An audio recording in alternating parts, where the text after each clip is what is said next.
What is up, guys? So today we'll be making Vetkoek with Chinese beef filling. Let's get started. First, we're gonna cut our beef shank into large cubes, and then we're going to give it initial wash. The purpose for the initial wash is so we can get some of the blood out. Now let's prepare our marinade water. So the salt to water ratio is 1:6, and then we're going to add a little bit of Sichuan peppercorn in there as well. Pour the marinade water over our beef, and then we're going to marinate it overnight. Now the next day you can see the blood from our beef has completely gone out, and now we're going to cook our meat in the boiled water thoroughly until it is completely cooked. Then I'm going to remove my meat into a clay pot. The next step, it is a crucial step. We're going to make our caramelized sugar.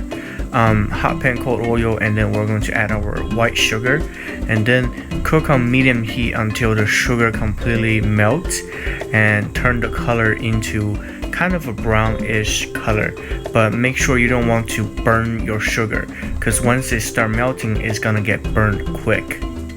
Once our sugar turned the color into brownish color, we're gonna add our beef cubes into the pan, and then we're going to coat our beef with sugar. Now we're going to add half onion and then some garlic clove, and then we're going to add enough boiled water to cover our meat. The next step is we're going to add our spices in our beef broth. Don't worry about it, guys. I'm going to give you a full report on my spices recipe in the description down below, so you can do it as well. To start off, I put about 5 tablespoons of soy sauce in my beef broth, as well as 5 tablespoons of salt.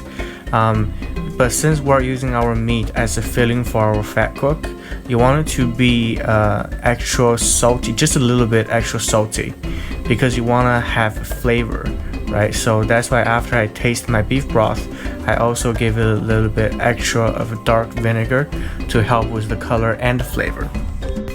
I'm going to remove everything into a clay pot at the beginning stage of this boiling, so I can simmer it on low heat. If you have a lid for your pan, you can bring to boil and turn down the heat. Simmer on low heat for 3 hours.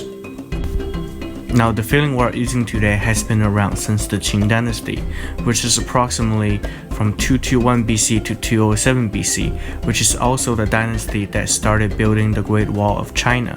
Normally, you will put this filling inside a mold, which is kind of like a Chinese feta bread. But since my girlfriend is from South Africa, that's why I decided to put this filling into a South African Vetkoek. 3 hours later, and this is what we got. Look at that, guys. I know. Editing this video makes me want to have this meat again. The kitchen smells so good, and because of the sugar, the caramelized sugar, the color of the meat looks great. And then now we're going to kind of fine chop it into a mince, because we're using this beef as a filling for our Vetkoek. And then we're going to basically stuff our Vetkoek with our meat. And then personally, I also made kind of like a spicy and sour sauce to pour over it, but you don't have to. It is all based on personal preference. The meat itself tastes great. And that's it for today's video. For my next video, I'm going to show you guys how to make Vetkoek from scratch. And that's it. Thank you for watching. If you liked it, please hit that like button and subscribe for more.